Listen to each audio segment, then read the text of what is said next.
正在美国政权准备交接的倒数50几天，拜登抢着宣布哦，这个功劳没有要留给川普了，要在拜登任内完成，就是在中东的停火、以离停火协议。今天早上台湾时间是10点钟开始生效，当地时间凌晨4点。拜登亲自跑出来宣布的哦，他说协议就是在于永久停止敌对行动，那绝对不允许真主党或者是其他的残余势力再次威胁以色列安全，还是站在以色列的立场嘛哦，然后未来也会再尝试在加萨达成停火，这样的停火，拜登说是他的功劳，那当然他自己来宣布了。拜登政府的资深官员就讲，斡旋期间还同时把相关的资讯都完整告知川普的交接团队，以便未来可以接手跟进。那川普任命的国安顾问 Waltz 他特别讲了，他说所有人都同意上桌谈判，都是因为川普，不然你拜登也谈不下来。他强而有力的胜利回归，都代表着不能够再容忍这种混乱，不然这个还不知道战争打多久。或者是前川普的国安会成员也是这样讲哦，就是毋庸置疑是需要伊朗授意才能够停火，伊朗是在川普上台之前才缩手，所以这个是完全是川普的胜利。到底是拜登还是川普的胜利？重点是这里不想要再战争，不想要再有人命的丧失了。光是川普胜选之后的新民调，这来自于 CBS 的报道，他说民调数字统计显示下来，美国的民众呢超过一半，就是美国是否还应该向乌克兰提供武器或者军援，49%认为应该，51%认为不应该继续。其实看起来过半不应该，但是应该跟不应该，差距真的非常的近，就代表说已经有一半以上的民众反对再继续军援乌克兰咯。所以川普的接下来的影响力2.0倒数50几天，真的不知道还会做什么之外，现在外交上大家都问他会先处理内政还是先外交呢？外交上也传出来有可能跟金正恩跟北韩这个老朋友再见面吗？他说要面对面解决武装冲突的风险，当然跟俄乌战争有关啦。那以哈这里都还没有完全结束，虽然这些停火了，但乌俄战争呢？被说是拜登刻意不想让战争停吗？还是这一种他的战略临去秋波？乌克兰呢就在俄军1个月就攻占了半个伦敦这样的规模攻击底下，最大规模的无人机攻击继续轰炸。一次25号就有夜间发射188架的无人机去攻击乌克兰的关键设施，当然了，关键设施包括了能源这些基础的设施。所以在这个俄媒的代理人社这个报道里面告诉大家，俄军过去1个月已经占领了乌克兰将近600平方公里这么大，半个伦敦大哦，也是创今年这单周的最多。乌克兰国防部官员说，俄军有大炮、直升机这么多的各种武器。种族灭绝活动影响了600万乌克兰的居住地，甚至埋了很多的地雷，都在种族灭绝。还有乌克兰今天一样，也是25号啦发射的啦哦。我们新闻在今天看到的是乌克兰这个25号发射的8枚美制的陆军战术飞弹，刚刚将军也提了一下，击中了库斯克居民两用机场。所以呢，俄罗斯非常的愤怒，说准备要报复，但他使用的仍然是美国的武器啊。报复是报复到什么程度？报复的范围哪些国家也不知道。但《纽约时报》曝光说，昨天我们讨论，大家都觉得不会吧？真的要这样硬干吗？就是美国准备要把这个苏联时期没收的核武要还给乌克兰吗？那俄国的联邦安全会议副主席说，如果西方世界真的对乌克兰提供核武的话，就会视为准备针对俄罗斯的核战，实际移交也可能等同于攻打俄罗斯的既成事实，那就一发不可收拾了。所以英法啦这些欧洲国家会有什么样态度的转变？会跟着川普的上台有所不同吗？英国的外交大臣拉米公开的说，英国不派遣部队，因为英法有在讨论嘛，是不是真的要派部队到乌克兰去？避免这个战争最后是非常落差很大的结束。他说他们决定不派遣，而且呢，一样会维持这项长久以来的立场，所以英法就不会这么做了嘛。但俄罗斯也是这段时间驱逐了英国的外交官，说他是间谍啦，提供不实资讯驱逐出境了，还制裁了30名英国的公民，禁止入境，其中包括了副首相，还有内政大臣，甚至是媒体，《泰晤士报》《每日邮报》的记者来回应俄罗斯的这个消息啊。所以我们先来请将军帮我们看一下。这个相对的2场战事，拜登、川普要抢功劳啊？我觉得这个我们现在标题写的以离停火协议哈，你会觉得很讽刺，因为按理讲应该以真停战协议哈。这个现在来签这个协议的不是真主党是黎巴嫩政府去签的，这就很诡异了哈。因为打仗是真主党在打，虽然说真主党是在黎巴嫩的国土里面的一个真主党，但是真的黎巴嫩政府能够指挥得了真主党吗？所以这次如果说是真主党没有去签这个日来讲的话，你觉得光黎巴嫩政府签的日，真主党会认账吗？这是第一个变数，而且他用的只是停火哦，他不是停战。停火来讲，就是随时可以打。另外，这个协议内容里面还有一点，以色列来讲还保留很多的后门啦，比如说是这个地方对以色列可以随时可以进入这个黎巴嫩的占领区里面去实施。如果说是对他有什么这个违反他以色列自己规定来讲，他随时可以派兵进去。那后面来讲，我们这边文字稿里面有讲的，后面还有个伊朗也是很大一个变数。所以我觉得这个当第一个吊诡的地方就是这个协议来讲，只是说做秀给世人看。那合理来讲，做这个秀应该是做给谁看呢？我觉得纳坦雅胡，你既然要做这个面子，那投名状你应该投给谁？应该投给川普嘛？对，川普的马上当总统以后，真的是以后美国掌权是他，你应该把面子做给川普。那为什么纳坦雅胡要把在这个还在拜登的时候？不差这2个月嘛，你一仗打到这个样，大家再拖2个月以后，你不是之前他有讲过，纳坦雅胡有讲过，说是他要将这个大礼停战的大礼送给川普，但你为什么？我很讶异，怎么突然这时候说是停火协议的？大家不要忘了这个停火协议，我觉得只是纳坦雅胡这个仗打不下去了，所以他不得不在自己给自己找一个台阶，赶快下来。我觉得最大的问题在什么地方？还是在加沙走廊嘛。如果加沙走廊这个问题没有解决来讲的话，黎巴嫩政府凭什么代表这个伊朗跟这个真主党来讲，跟以色列签这个停火协议？我觉得这只是一场政治秀了哈。纳坦雅胡做这个政治秀，给自己找一个台阶下，然后我们就看到就是一淘沙二世，现在拜登跟川普2个互相在争这个功劳，其实这很虚了，因为这个能不能够达到停火协议，能不能够达到停战？我觉得还是要看加沙地区的这个结论才可以知道。另外来讲的话，我觉得俄罗斯这个乌克兰真的有一句话叫做“死猪不怕滚水烫”他上次他又用这个美国给他中程战术导弹去打俄罗斯，然后惹得俄罗斯弄了那个增速导弹这个时速到11马赫，他们自己承认也时速到11马赫去打他们自己也承认拦截不了。为什么拦截不了呢？他速度太快了，快到什么？雷达锁不住他。你知道他那个1秒钟将近这个1秒钟秒速1秒钟音速是314公尺嘛1秒的音速，10倍音速就是3公里啊那你3公里的速度来讲的话，那你要拦截它，你如果说30公里，这个你雷达你的这个射程是30公里，其实爱国者大概只有25公里了。你大概只有7到8秒钟的时间，让你的飞弹能够发射出去。那这个时间你雷达根本锁不住，所以说根本就没办法拦截。那现在来讲，俄罗斯用这种东西威吓你，那有没有吓到？我觉得英美这些国家有被吓到，但是乌克兰这时候很明显，他这句话叫做“滚猪不怕死猪不怕滚水烫”，他继续去打，你继续打以后，这8枚听说被拦了7枚下来。那在这种状况之下，我们就看俄罗斯，我相信他一定会报复。那到底采用什么报复手段？我们后面可以大家再去做观察了。他增速的飞弹到底数量有没有那么多，够他继续再打第2波？然后第2波会打什么目标？其实我们有在观察。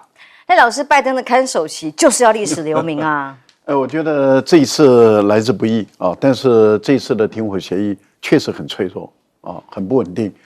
这个最主要是因为以色列跟真主党确实2个都不想再打了，因为以色列踢到铁板，他原本估计这个传呼机的这种杀伤然后再加上外科手术的精准的对于真主党的这些领导人很精准的杀害还有就是对于他的弹药库啦、金库啦很精准的这样子杀害，那应该这个真主党已经没有反击的能力了。所以以色列的地面部队进入这个黎巴嫩南部的时候，应该是势如破竹，可是结果不是，以色列的军官尤其是中高阶的军官死伤的还蛮严重的。这个代表什么？这代表这么长的时间以来，以色列的地面部队往前推的时候推得很不顺利，那就代表真主党的实力没有被削弱。所以真主党不是哈马斯，真主党的作战力更强。即使他的指挥中心被伤害，可是他个别的这种小股作战的能力很大。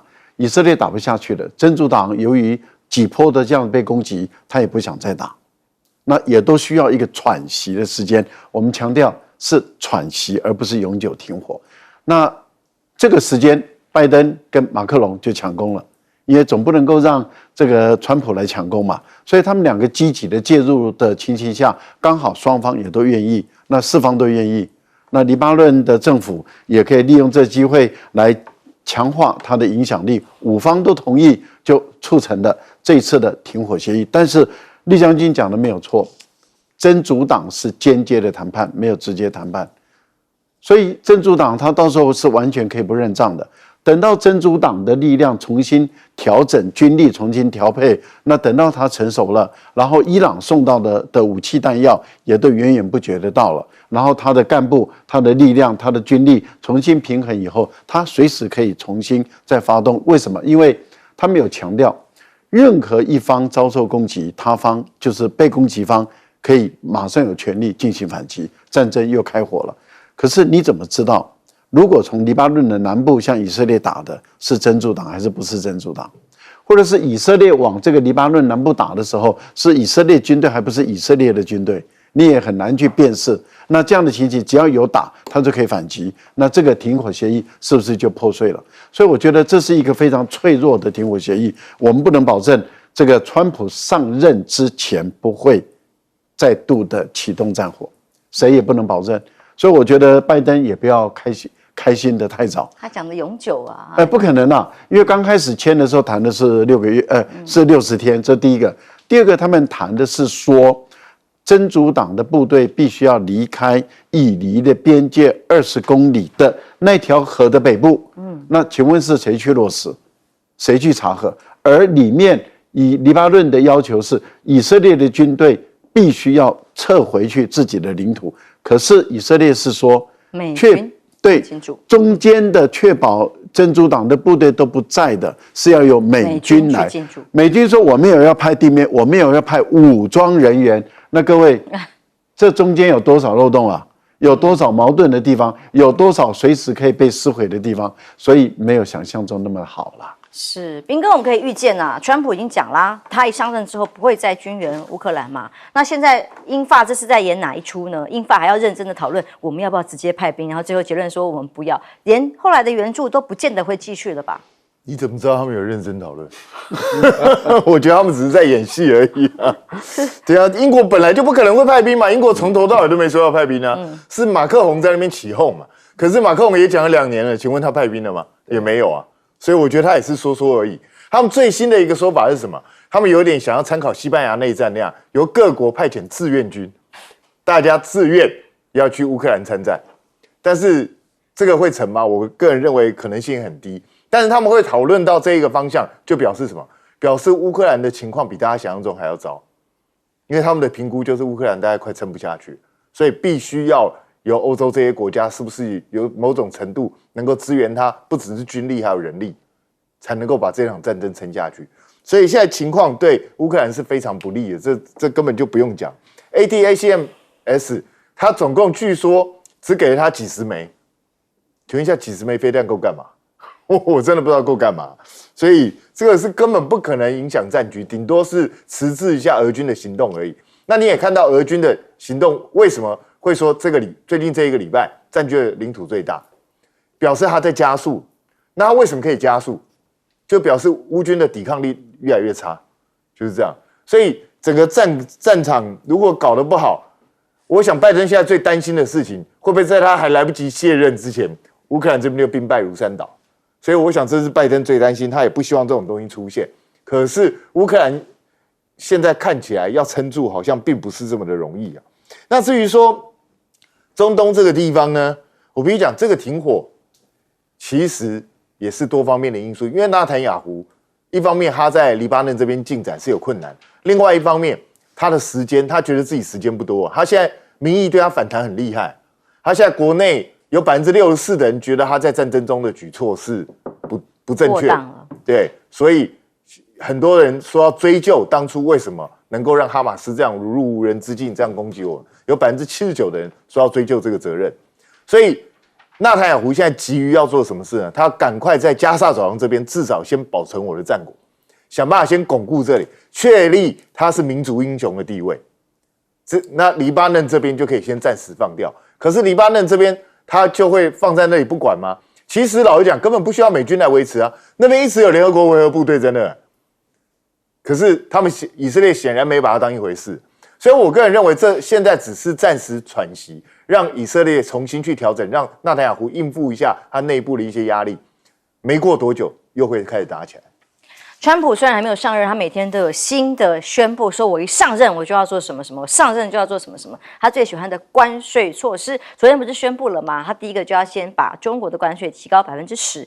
但是他的盟友小老弟加拿大直接跟墨西哥一样被加到25%，但其中为什么说马斯克会跳脚？因为从这个川普胜选以来，一直他的相关类股都是涨翻了的。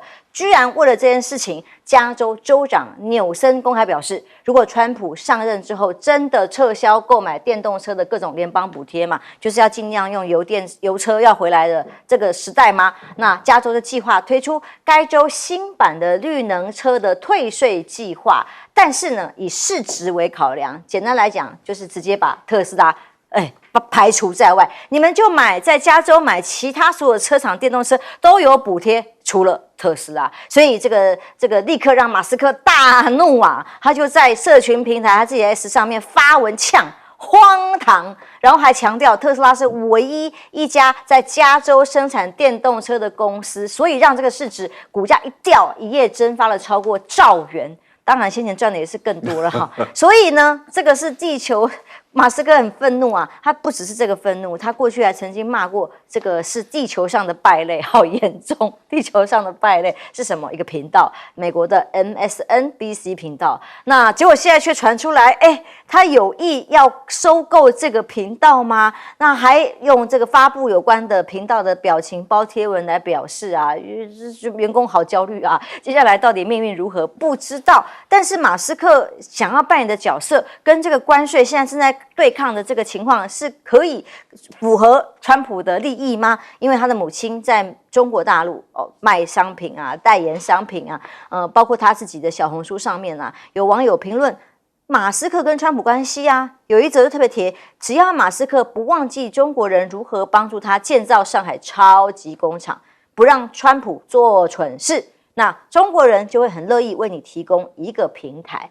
那倒过来也是一样嘛，同样的道理嘛。所以川普跟这个马斯克之间，中国市场的利益或看法有没有可能一致呢？那当然，从国务卿到国安顾问，川普2.0看到的大部分公布的名单都是抗中的鹰派，所以北京看起来是不是真的对马斯克相对嘛有一定的期待，是可以想象的。而关税牵动全球，现在川普的关税大刀准备要砍下来啊，马上让美国近70%的民众喊啊，好怕整个物价飙涨，通膨会怎么样？赶快囤货吧！现在这个黑色星期五是直接在发酵当中，比什么厉害多了。因为呢，打算在川普正式回归白宫之前，赶快囤货，尤其是大型的电器啦，可能价差会更大的这些商品。所以呢，川普说要增加中国至少在10%的关税呢，理由当然说什么非法药物毒物了哦。中方回应的非常大气，他说愿意在平等互利、相互尊重的基础上面，继续跟美方展开禁毒的合作。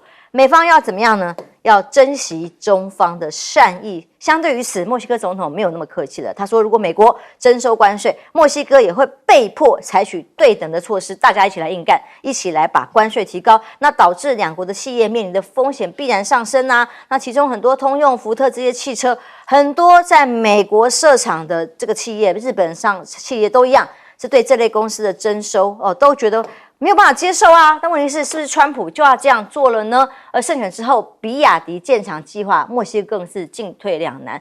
当然，这个是墨西哥在各种出访交流里面要求，希望多加投资的。但如今会不会变成所谓一道后门？那川普要对他开刀，也有这个因素在啊。那还要不要继续投资设厂呢？日本汽车当然也是不安啊，包括了丰田啊、马自达等等都在这里设厂。现在关税提高25%，那还得了？川普宣布上任科关税，德国经济部长怎么说？他说必须做好准备因为欧洲啊，我们必须要团结对抗啊。类似的事情随时可能发生在欧洲或德国，全部都可能变成受害者。我们要团结对抗川普政府吗？好，力推晶片美国制造这件事情，川普一直都是如此的。拜登政策理论上也是，但拜登做得更本来没有那么直接了哦，现在临去秋波，不止外交上，内政上也是在给钱哦，继续宣布给79亿美元给谁呢 ？Intel 这一家已经在整个竞争力还有人事裁员到已经不行了的公司，快垮了的公司，美国商务部长特别说，因为它是美国制造，很重要，继续要让它扩张，继续给它补助。但是呢，有一个什么诡异的预言呐、要 TikTok 创作者在问这个问题：美国什么时候会结束虚拟的助理啊？那这个叫做诡异预言吗？他回答没有，他的回答是2031年2月20号，美国将不复存在。大家很害怕。因为也看到很多这个网络上互相，尤其是美国民主党支持者互相疗愈的各种影片嘛那老师先来看看现在在这个关税啦，还有光是电动车补助政策，哇，还没上任，冲突就很多。加州是很推新能源的政策，民主党他比较推新能源，那共和党比较走这个传统的这个石油这个汽油燃车川普的主张说把这个补贴7500块左右美元一辆车都拿掉，马斯克支持的。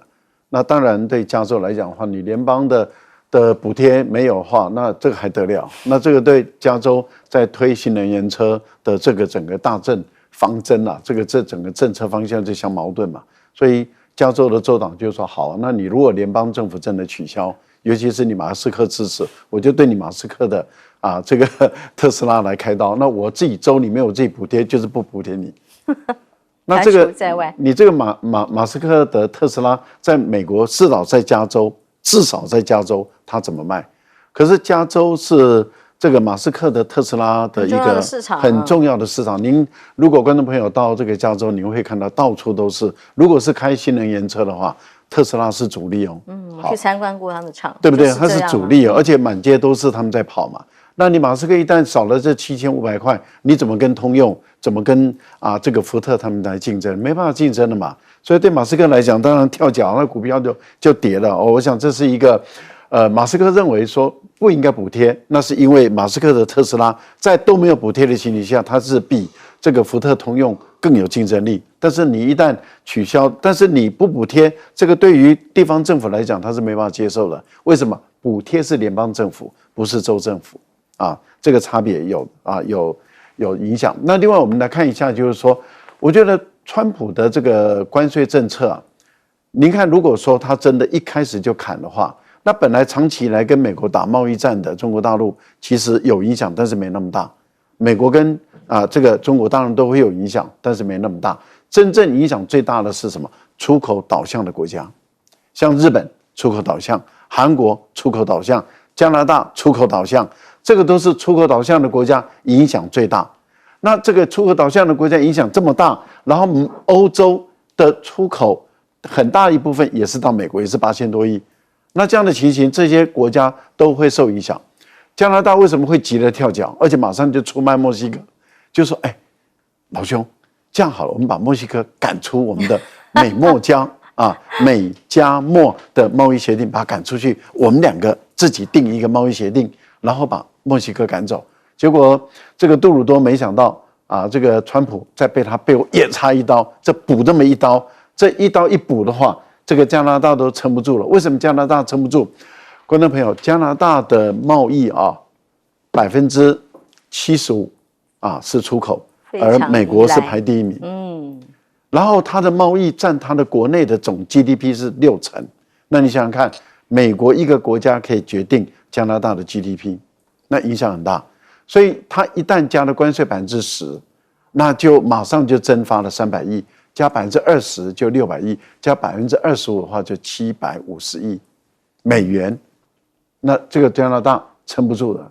我看到数字是说，加拿大每年卖给这个美国的能源也占了它市场的60%。所以如果互相伤害起来，那又是什么局面？休息一下，马上回来。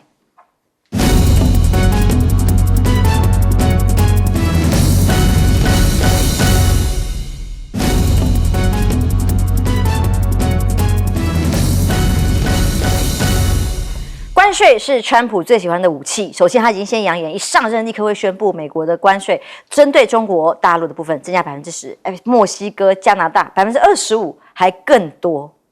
其实说真的，川普这个政策，当然目前他还没有上任，大家也不知道他到底会不会实行，实行到什么样的一个程度。但是现在很明显，各国都剉了一蛋，比如说像日本啊、丰田啊这些日本这些车商，其实都是以墨西哥为大宗的生产地方。那如果他要对墨西哥加这么重的关税，那日本车马上受到冲击，反而中国大陆车不会受到什么冲击。你知道为什么？因为中国大陆车现在根本还没去美国卖。所以它本来就没有，的确，所以就不容易受到什么冲击啊。那所以我觉得现在各国都在看川普到底打算怎么做。实际上，连美国民众自己都在看。为什么？因为理由很简单嘛。你如果是只对一两个针对性的，对中国啊，或者对加拿大啊，针对一两个国家，你去增加关税也就算。可是川普的说法，他是要对全世界都加关税。那你对全世界都加关税，那只会造成一件事情，就是美国的物价立刻暴涨，因为你所有东西都会变贵，因为逃不掉了嘛。因为除非是你美国自己生产的东西嘛，不然的话，其他全部都要变贵。所以一边减税啊，是啊，所以一边加关税一边减税，所以这是一个很奇怪的现象。那美国就开始弱化，变成一个只有国内市场的国家吗？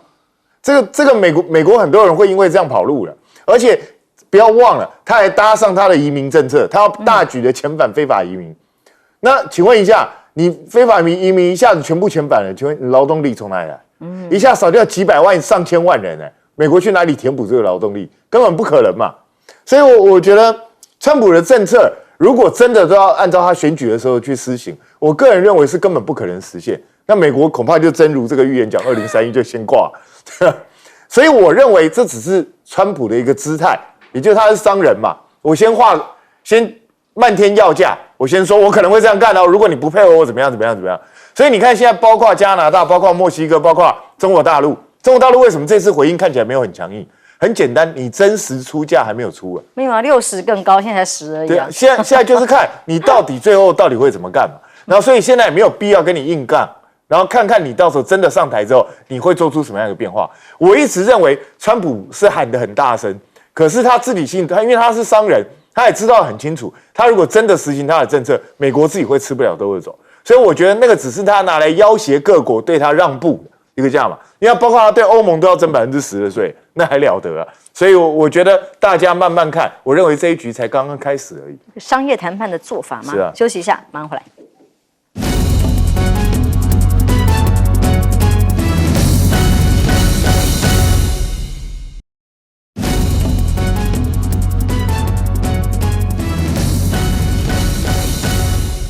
现在 AI 很发达，那当然今天 AI 股大跌了哦，相关的各种科技都有。但是美国这个软体 Amazon 告诉他的询问的消费者说，美国会在2031年2月20号，连日期都有，会不复存在。会不会不复存在？我们不敢讲，但是美国确实是在走下坡了哈。我们刚刚都一直在讨论美国的关税，认为它对其他国家会展开一场贸易战，其实他自己国内已经展开了，谁呢？就是马斯克，已经跟他自己国内已经展开贸易战。你看他现在纽森搞他的这种特斯拉的车子，你知道他也去搞别的人家。他昨天发布一部影片，大家有没有看到？他无人机那满天都是，然后他说现在就是傻瓜还在做 F-35战机，就洛马公司的股票马上跌。他形容人家垃圾，他形容垃圾。第二个，他去搞谁呢？他搞波音，知道不？他说你看那个波音的星战那个太空船不是已经故障吗？他现在新练的太空计划，他就准备去搞掉波音公司。那波音公司也很衰，在这段时间里面，不管是客机啊或干嘛，一直要出事，太空船又出事，所以马斯克也在搞这几个公司，所以说大家各自互相在搞。另外我们讲关税哈，墨西哥为什么要征关税？墨西哥有一个名词，他们把它定为毒品关税。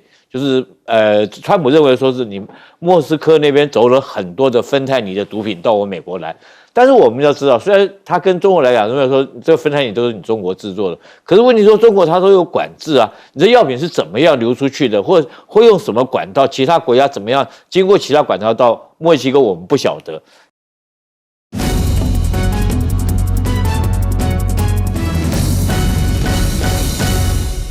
观众平安，欢迎收看 TBS 新闻大白话，我是王浅秋。首先介绍这一节，跟我们一起讨论最新国际以及国内最新议题的来宾，国际政治专家赖岳谦老师。主持人好，观众朋友大家好。资深媒体人谢寒冰，主持人好，大家好。退役少将厉正杰将军。浅秋好，各位观众大家好。来看看哦，今天最新消息当然是这个马英九基金会所邀请的学生访问团马龙，其中尤其特别关注，他已经下飞机到中山高中去做交流了。但这个消息呢，马龙的消息先被这个民党的很多立委，包括沈伯洋就先喊这个是在统战台湾所有的交流，任何的交流，什么运动归运动，政治归政治，没有啦。所有的交流，通通都是一种统战，甚至上次总统的相关行程被泄露，都是因为他们在举办扯铃就比扯铃还扯，然后就泄露了相关机密行程，是教练接触机场人员所造成的。总统行程，这个是最新消息，由路透社总是外销转内销。路透社刚刚最新的报道是说，赖总统不是已经公布了要出访友邦到南太平洋的消息吗？结果呢，可能过境新这个关岛啦，或者是夏威夷路透社说，我们国内的台湾区域安全官员的评估说，中国大陆可能就在未来几天之内，用台湾总统赖清德即将出访太平洋地区为理由，在台湾附近展开军演，还是没有在出访当时这个出访前还安全一点了吗？那所以呢，以这个执政党的标准来看的话，只要跟大陆有关任何的交流，通通都是统战的一部分。请问过去民党是不是也常常到大陆去交流呢？包括陈菊，就连赖清德自己本身也曾经到大陆去交流，不是吗？马办执行长萧旭岑直接回批重话的说，民进党只想把台湾年轻人关起来，甚至骂这样的官员的言论是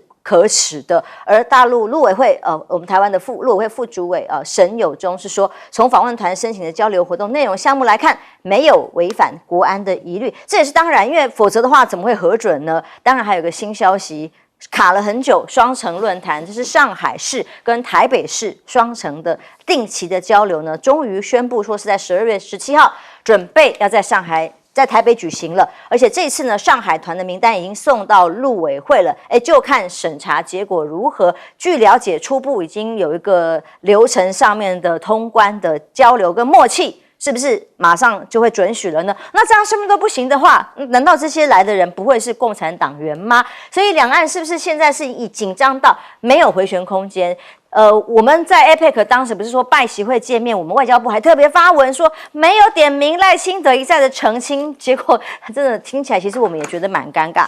国台办今天记者会上是一再的点名赖清德总统，他就说赖清德以骗术话语又欺骗诱导年轻学子接受台独分裂主张，意图让无辜青年成为台独的牺牲品，其行可耻，其心可诛。所以过去真的也不至于到这么重这样的文字跟这个，不管是用字遣词啦，那不也是 APEC 我们外交部还先发了任何声明之后，现在他再度的证实，对这就是曾经有的对话内容，然后再来让双方紧张的关系用点名的方式越来越严峻吗？那当然，习近平也见了李显龙。这几天连续以来的访问里头，包括了其他的商业啦，或者是今天跟习近平主席所见的面谈到的是美中关系，那怎么看？李显龙说的是，各国现在强调国家安全、供应链要韧性，而不是经济整合跟国际多边合作。那大陆方面当然是希望新的这个实践真正的多边主义啦，那要这样的抵制所谓保护主义吗？川普上来就直接要往这个保护主义更加的升级，台海局势的升级其实也不用刚包括预告说可能会有的演习啦，近来包括了这巡航舰等等的各种的动作是非常的多的。而美国这倒是说今年第3次咯，美军的 P-8A 巡逻机穿越台海，那说国军全程监控，这个美军第7舰队特别宣布说，展现对于自由跟开放印太地区所做的承诺，自由飞行。解放军这个部分非常的看重这个事情，他认为很重炮的批评公开炒作，误导国际认知。而在 G7 的外长会的联合公报里面，也做成了一个结论，提到了台海。他们强调台海和平很重要，布林肯甚至说要联合抗中力量大，所以抗中是美国的路线。台湾呢，当然目前也是从中站队但美军在强化印太的布局，包括了我们昨天也提到包括了明尼苏达号布防关岛，还有很破天荒有一个岛屿旁边有5艘核潜舰的这样子的布局。海马斯的所谓的击杀链连线又是什么？就是代表了台湾啊、菲律宾啊跟美军啊都共同使用这个 M142的这样的系统。那这个反舰飞弹呢，跟雄3还有反舰的菲律宾的美军提风系统说是连成一气。所以台湾向美国接装的11套海马斯火箭系统，就可以各种远程的飞弹，具有打击火力，必要的时候可以造成对于中共的威胁造成威慑吗？那么因应台海的冲突，菲律宾是说我们自己有自己的计划了，我们可以保护自己了。美国陆军所部署的这个提风，处于菲国的北部里，我们自己还有其他更进一步的应变计划。而台湾呢，又怎么应变？彬哥，我们刚刚在 U12棒球赛打败了中国大陆，16-0提前扣 game， 那在第4局就结束了。那请问一下，这算不算交流？这是不是统战？12岁的小朋友，他们交流会这样吗？不是，沈伯洋，你要这样讲的话，那你要不要赶快在立法院修法？就是我们完全跟中国大陆断绝任何往来，因为所有的一切交流全部都是统战嘛。那你就完全不能交流啊！陆客不要来不说了，台商也不能过去，台商过去就被统战啊，对啊，不是就是这样子吗？那大陆人来台湾也就是统战啊，所有全部都不要接触，你赶快修法好不好？不接触、不谈判、不妥协，恢复到蒋经国时代，好不好？这就是你想要的啊，不是吗？那不然你说这些全部都是统战，那请问一下，那你还继续接触？那我想问你，你家老板赖清德不是还想要请习近平吃那个虾仁饭、珍珠奶茶吗？那是怎样？赖清德心甘情愿被统战，是这个意思吗？所以我真的不知道你这个人逻辑有没有问题啊！你什么东西都把它视为统战的话，你每天都戴着有色眼镜去看人家的话，那当然，那所有的一切都会有问题嘛。所以我觉得沈伯洋，你要不要去看医生啊？你心态已经扭曲到一个很可怕。我觉得像你这样的人，居然在当民意代表，我不知道你代表的是什么民意。这真的非常非常诡异啊！然后你们的陆委会其实这一次来的人，所有都经过陆委会检查，陆委会都没问题。陆委会可不是国民党开的吧？是你民进党指派的官员吧？那他们都认为没问题，所以你是在质疑陆委会有问题吗？怎么会容许这种统战事情发生呢？这到底在讲什么？我真的不懂。那国台办去批评赖清德，那个主要是前一阵子赖清德去跟年轻人讲说啊，这个。反正台海之间只有3种模式，一个就是西藏模式，另外一个就是9·2共识一国两制，然后第3个就是台湾2300万人团结在一起。然后他用这一种先射箭再画靶的方式，那当然就大家都选这个第3种。所以他就是刻意，老实讲，我觉得国台办讲的没有错啊，赖清德就是故意在欺骗年轻人啊，他没有好好去解释，其实。台湾根本没有人主张过什么西藏模式，台湾也没有什么人主张过1国2制。可是问题是赖清德就这样干了，因为他就是个骗子。那你遇到一个骗子，骗子被选上当总统，你能怎样？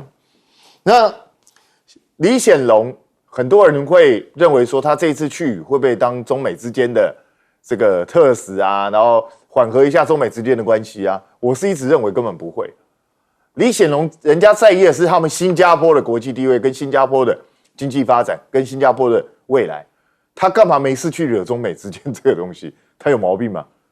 中美到底干他什么事？他要的是新加坡附近的稳定和平嘛。所以人家前几天被问的时候才会直接讲说：“哦，我们这个不会想办法去维持台海的和平，我们祈求台海和平，因为维持不关我的事，我也没这个能力去做这件事。”所以我觉得也不需要对李显龙抱持多大的期望。那至于说 P8A。请大家有没有注意到，拜登只剩1个多月就要下台？对，他现在故意到处在搞事，对吧？中东也好，乌俄也好，现在台海这边也好，照理来说，你现在已经是看走政府的形态，你应该要一切先 hold 住，然后等川普上来之后，由川普再去决定怎么做。但是拜登显然不想让川普好过，他还是要在各个地方搞出事情来，把军队集结在关岛也是一样。请问一下，现在中国大陆要打关岛了吗？没有吧？那你把这么多潜舰核攻击潜舰集中在关岛，你想干嘛？所以我个人认为，这个就是拜登的临别秋波，他就是要摆出这种态势来。那至于你说日本、台湾、菲律宾、美国，当然希望这3个地方会连成一条战线。可是问题是，这3个地方各自有各自自己的问题。日本现在石破茂自己的统治基础也不稳，那我们台湾现在情况也是非常糟糕。那菲律宾更不要讲，菲律宾正副总统2个都快打起来了，那你现在还叫他去关心这些东西，所以我认为美国人想归想，你真的能够做到什么地步？我看有限的。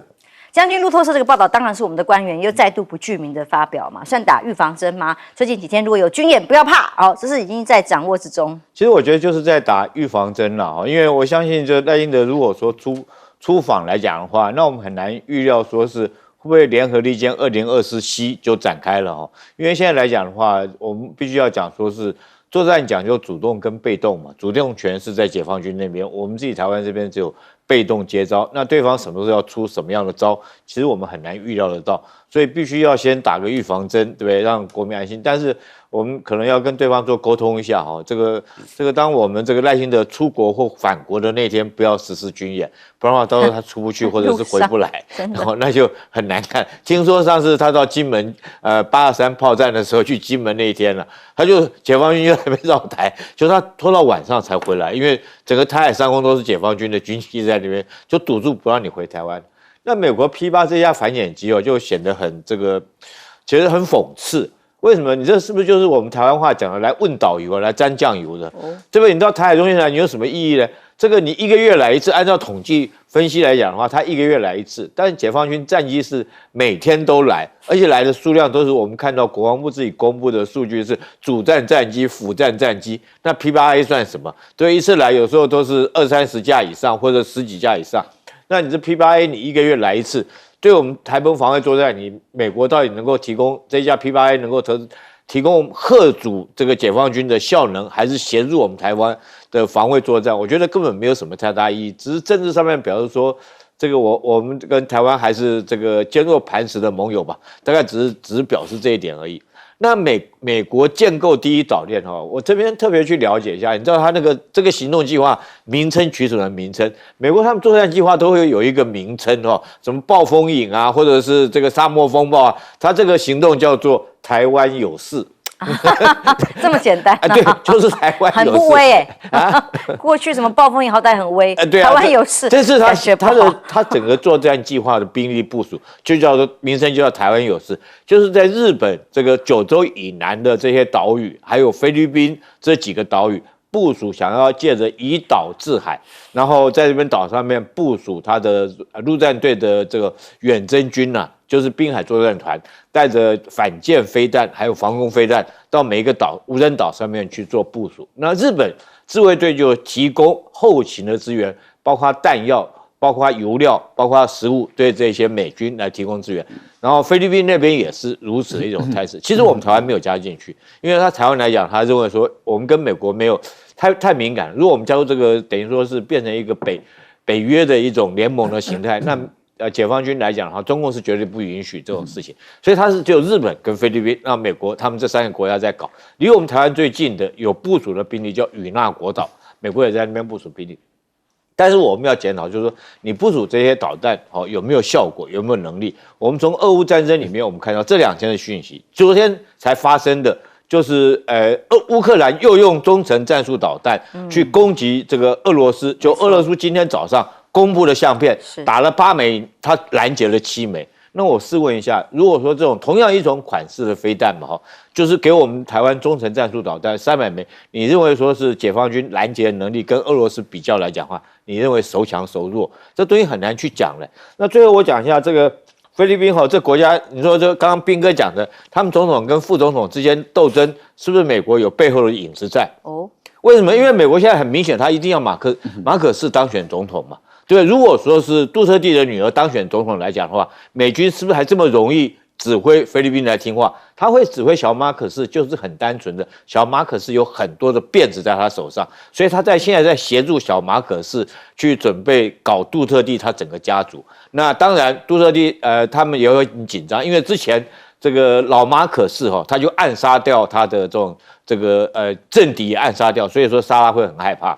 就是介入政局，这也是常态嘛。那老师，我们只是觉得上一次 APEC 人家拜习会，我们外交部一直发新闻稿说绝对没有提到赖清德的名字这件事情。那结果现在人家国台办就直接一讲再讲，当时我们就觉得有没有名字这不重要，重要的是那个发出来的讯息是什么嘛。那只是现在感觉情况就越来越僵。我觉得两岸之间的关系，还有中美台三角的关系，其实越来越复杂了哈。现在川普上来了以后，我想这个复杂化会更加的严重，而且呢，川普现在要对他的盟国都施予这个关税战，我觉得他的整个相关的关系会出现非常混乱的一个状态。到底川普是要把美国跟他的盟国的关系整个颠覆，还是会怎么样？我们都在观察啊。我讲一下沈伯洋很简单的观念，他就是说任何交流都统战的一部分，所以沈伯洋很害怕统战，所以他连这种文的统战他都害怕，那就不用讲军事斗争了。那等于是沈伯洋等于是怕的要死，完全没有自信心了啊，这一个部分。那他的意思就是说，来台湾的都是统战，那我们去大陆的，那是不是我们对他们统战？我还记得我在当学务长的时候，我们北部的地区啊。的教育区啊，我们有很多学务长，我们也到大陆去交流，到北大、到清大、到人大啊，然后也到南开，然后我们也到香港啊，到香港理工等，我们都有进行交流。那这样的话，是我们对他做统战，是他对我们做统战。我觉得这也很奇怪，就沈伯洋怎么会怕成这个样子？怎么会这么胆小啊？那另外一个部分，我们台商，我们台湾跟大陆的经济很大嘛，影响台湾很大，所以。交流经济贸易也是一种交流，那我们赚大陆人的钱，所以是大陆人让我们赚钱，也就是说大陆把钱让我们赚，那也是大陆对台湾统战，那你就把你的钱给大陆人赚，你就对大陆统战嘛，不是这样吗？所以我是觉得说，怎么会有弱智到这个程度啊？这样的一个逻辑，然后这样的人还可以读到博士，而不只是如此，还可以成为民进党的排名第1名的这个不分区。的这个立委这个真的是了不起，也很特殊。我们就可以看出这个赖清德用人的水平有多高。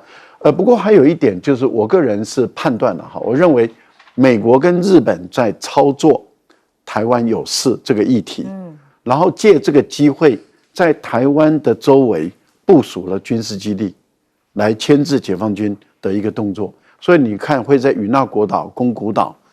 在石垣岛，还有在琉球群岛，台湾的北部，所以在台湾的东部跟台湾的北部，以及在菲律宾部署这个9个，然后也在台湾巴士海峡的中间也盖了一个军事基地。那你看，他把整个台湾都围起来了，那目的在哪里？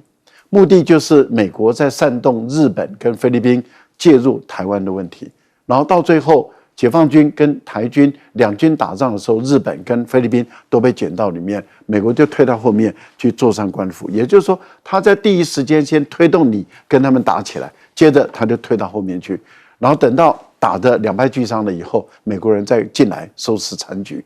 我觉得美国人的用心很深台湾的民众自己要想清楚啊。